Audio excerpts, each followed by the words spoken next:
Comme chaque année, après avoir festoyé tout l'été dans les eaux riches de krill du nord, les baleines entament au début de l'automne leur migration vers des eaux plus clémentes.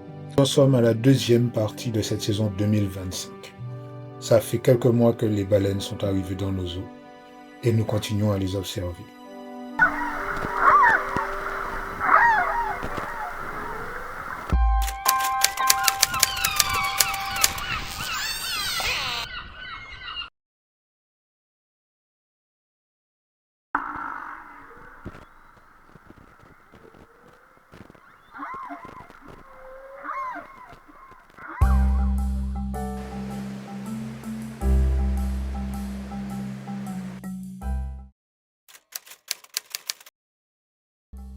Si les premiers mois de la saison 2025 étaient très calmes, le mois d'avril signifie enfin le début des affaires sérieuses. Et rien de plus emblématique qu'un magnifique breach pour annoncer l'arrivée en masse des baleines. Lors de ces sauts impressionnants, elles sont capables de sortir l'entièreté de leur corps hors de l'eau. Ces sauts spectaculaires intriguent depuis longtemps les scientifiques. Pourquoi ces géants de mer se livrent à une telle démonstration de puissance? D'abord, le son du choc est immense. Dans les profondeurs, il se propage bien plus vite que dans l'air, permettant à la baleine de signaler sa présence à ses congénères, parfois à des dizaines de kilomètres. Mais il y a plus. Ce bond hors de l'eau peut aussi libérer la peau de parasites accrochés à leur corps, comme des balanes. Un geste d'hygiène en quelque sorte. Chez les jeunes, le bridge prend une autre dimension, celle du jeu et de l'apprentissage. Sauter, c'est tester sa force, développer ses muscles et renforcer les liens sociaux au sein du groupe. Enfin, pour certaines baleines, ce saut pourrait être une façon de scruter la surface et d'observer leur environnement, repérer un prédateur, un bon poisson ou un navire. Ce matin-là, rien ne laissait présager que j'allais assister à quelque chose de fantastique. Au plus haut de la saison, il n'est pas rare de voir plusieurs groupes sur la zone d'observation. Et justement, ce jour-là, 3 groupes différents sont présents, dont le plus grand composé d'environ 5 individus avec un baleineau. Il est aussi le plus actif. Beaucoup de respiration à la surface, des agitations dans l'eau montrent que ça allait être intéressant de les observer. Je soupçonnais une parade de reproduction.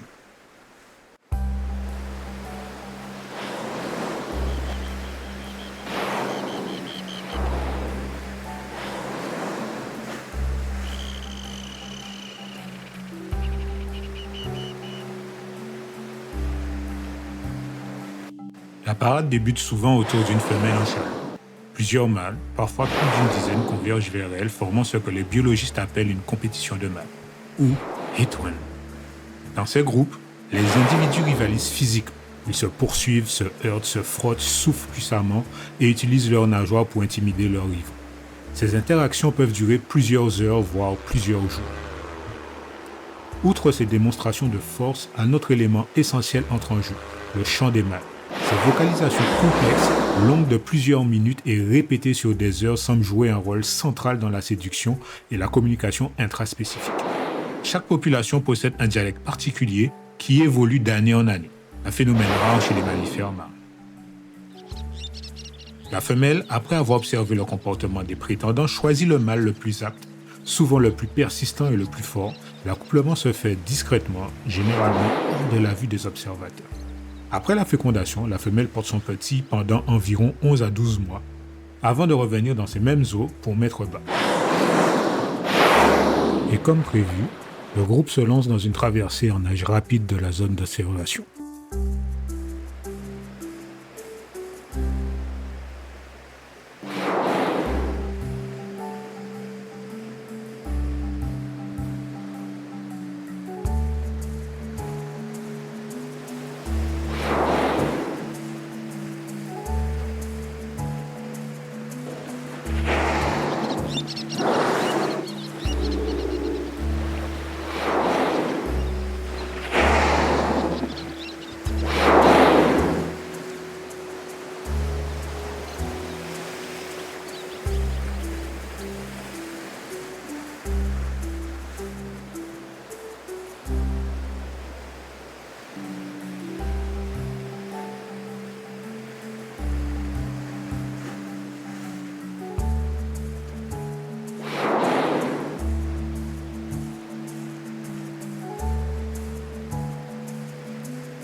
Je suis resté avec eux près de 3 heures à regarder cette course effrénée sans rien remarquer de particulier. Pourtant, je n'étais pas encore prêt pour ce que je venais de filmer.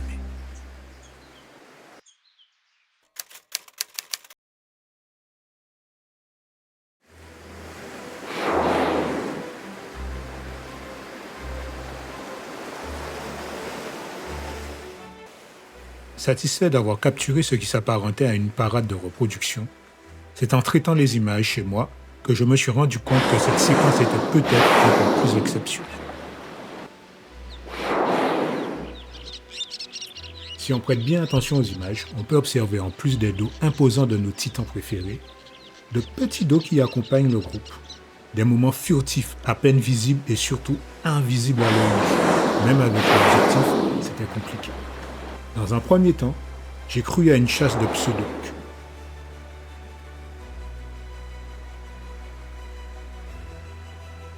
Mais en regardant de plus près les images, j'ai pu identifier ces mystérieux cétacés comme étant des globicéphales.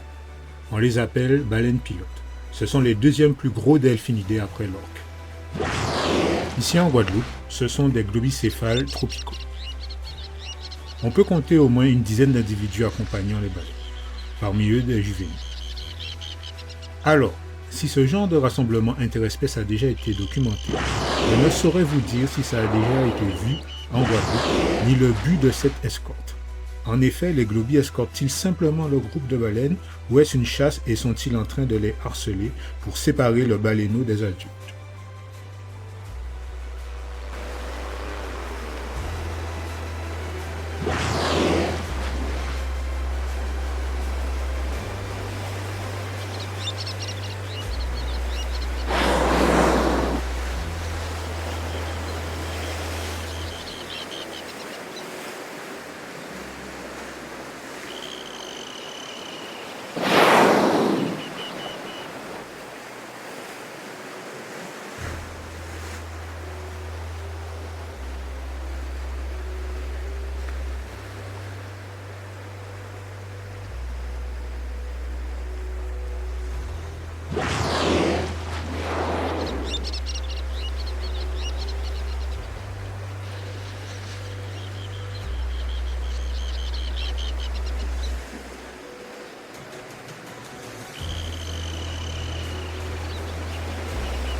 Le bridge de fin que j'ai pris pour une bagarre entre mâles pouvait être une démonstration de force destinée aux globicéphales oppressants.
2 jours après, même condition. Plusieurs groupes sur la zone d'observation. Encore un groupe de 5 en déplacement rapide. Et comme la dernière fois en regardant les vidéos chez moi, j'ai pu observer la présence de globicéphales. J'étais refait. Pas de baleines proches du bord, mais 2 observations exceptionnelles. Cette saison 2025 était vraiment atypique.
Laissons de côté ce groupe pour observer les autres qui se sont rapprochés de mon point d'observation.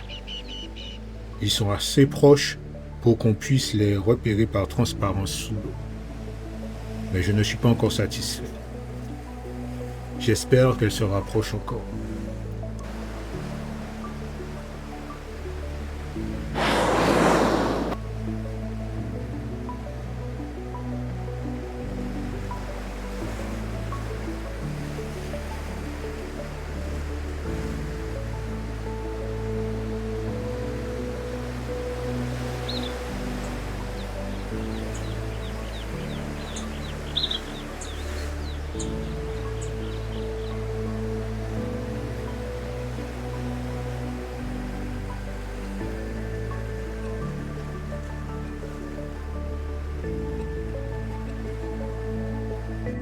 En attendant, les baleineaux enchaînent les acrobaties, sûrement pour se muscler afin d'accompagner leur mère lors de leur migration de retour.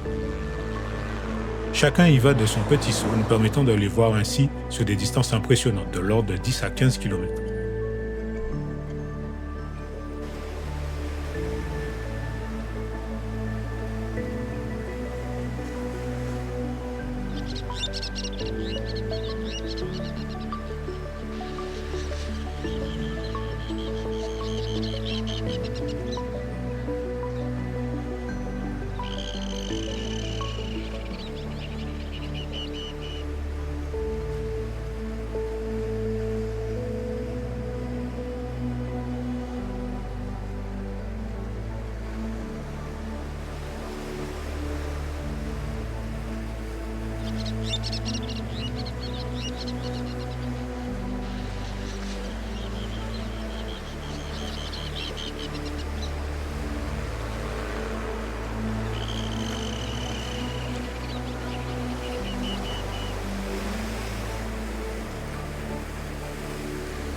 Le rapprochement tant attendu s'est réalisé quelques jours plus tard. Lors d'une vigie en fin de journée, j'ai pu observer l'arrivée d'un groupe de 2 baleines très calmes qui se sont rapprochées très près des côtes. Ce comportement est observable quand les loups géants cherchent un endroit où passer la nuit. J'ai pu les observer tranquillement pendant qu'elles choisissaient leur campement du jour.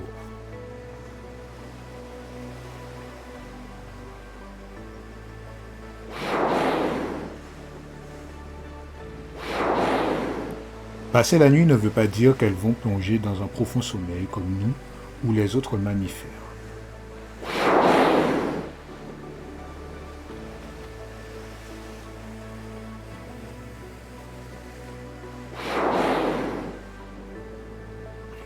Contrairement aux mammifères terrestres, elles ne peuvent pas sombrer dans un sommeil profond. En effet, les baleines sont des mammifères à respiration volontaire. elles doivent remonter régulièrement à la surface pour respirer. Si elles dormaient comme nous, elles risqueraient de se noyer. Pour résoudre ce défi, la nature a mis en place un mécanisme fascinant, le sommeil hémisphérique. C'est-à-dire qu'une seule moitié du cerveau s'endort à la fois, tandis que l'autre reste active pour contrôler la respiration et surveiller l'environnement. Ainsi, la baleine peut se reposer tout en restant consciente du monde qui l'entoure. Pendant ces phases de repos, les baleines à bosse nagent lentement, presque immobiles, ou se laissent dériver près de la surface. On les observe parfois en position verticale, la tête vers le haut ou vers le bas dans un état de calme absolu. Leur rythme cardiaque ralentit, leur activité musculaire diminue. Elles sont entre veille et sommeil, suspendues dans le silence liquide de l'océan. Ces moments de repos sont courts, souvent quelques minutes à une demi-heure, mais répétés plusieurs fois par jour. Dans l'univers marin, même le sommeil est une question d'adaptation et d'équilibre entre vulnérabilité et survie.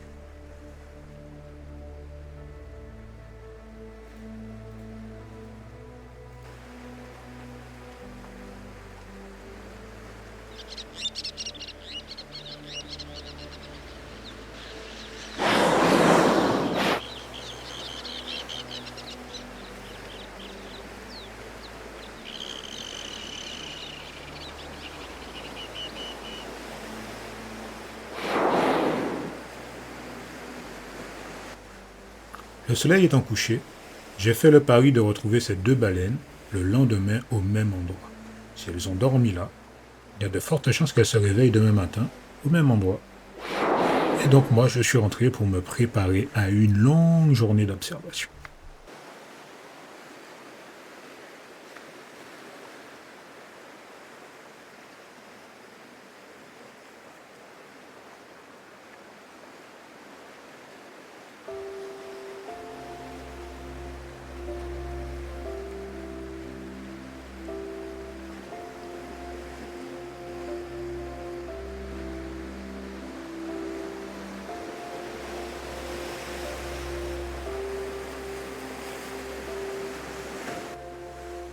« 5 heures du matin, j'étais déjà en route pour mon poste d'observation.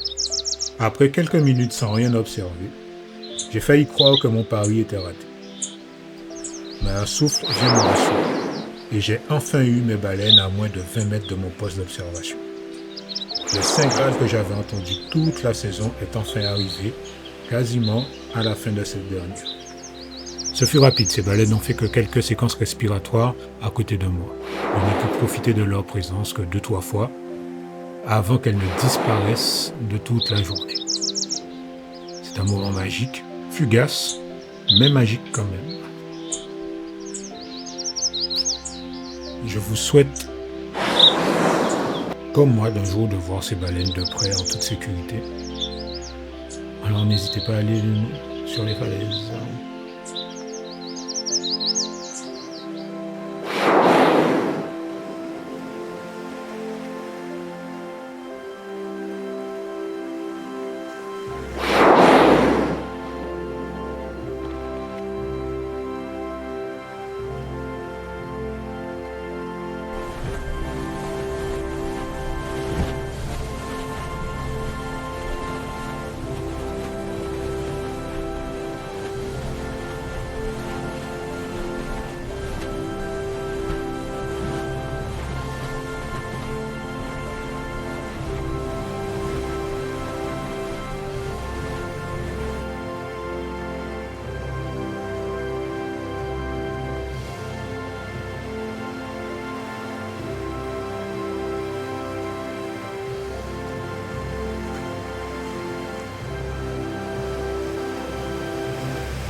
Avec le mois de mai arrive la fin de la saison. Et il commence calmement. Presque une semaine sans voir de baleines. Pour la plupart d'entre elles, la migration de retour avait déjà commencé. Les retardataires s'adonnaient à quelques cabrioles qui nous ravissaient les yeux. Ici, ce jeune baleineau fait quelques téléslaps qu'il effectue en se retournant sur le dos et en frappant la surface de l'eau avec sa queue. On voit bien la grande nageoire pectorale de la mer qui passe derrière. Certainement le dernier groupe composé d'une mère et de son baleineau présent encore dans nos eaux. Les baleineaux avaient atteint une taille et une force suffisantes pour le voyage de retour. En effet, le lait très riche de la mer permettant à ces derniers de prendre jusqu'à 40 kg par jour. Les adultes, eux, ont presque fini leur désir. Ils viennent de passer plusieurs mois dans les eaux tropicales à se dépenser physiquement sans manger.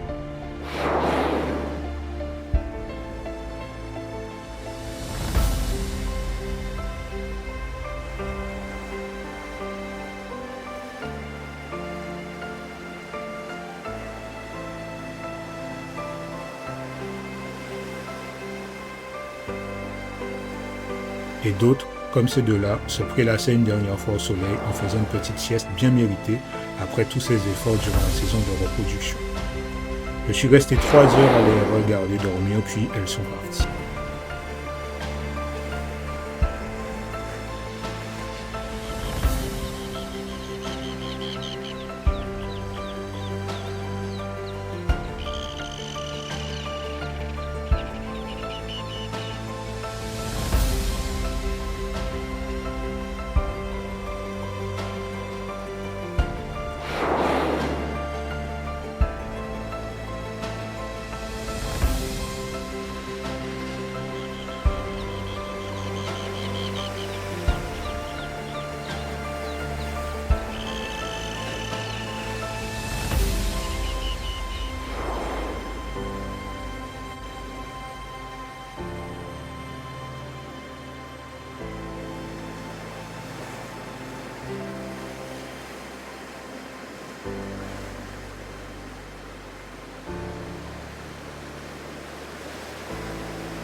Il est temps de dresser le bilan de cette saison.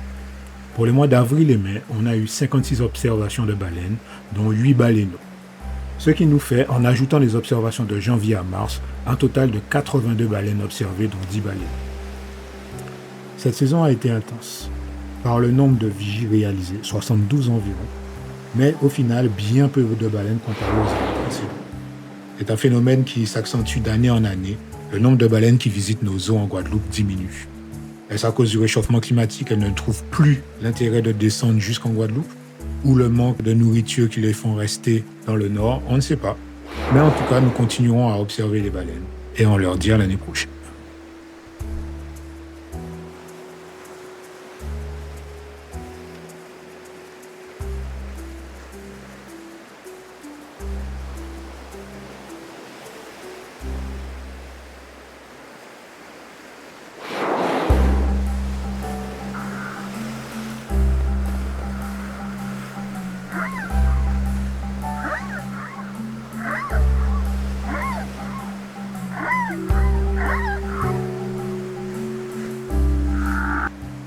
Et donc ainsi s'achève cette saison 2025. Merci d'avoir regardé ces 2 épisodes. Je dis bien 2, si vous n'avez pas vu le premier, je vous mets l'affiche en haut et allez le regarder car il est tout aussi intéressant pour le début de la saison. Donc je vous dis à bientôt sur les falaises de Guadeloupe en attendant une nouvelle saison dès janvier 2026. N'hésitez pas à me contacter pour faire une petite vigie d'observation sur les falaises de Guadeloupe. Et je vous dis à bientôt, suivez Guadéconel, abonnez-vous et à la revoyure.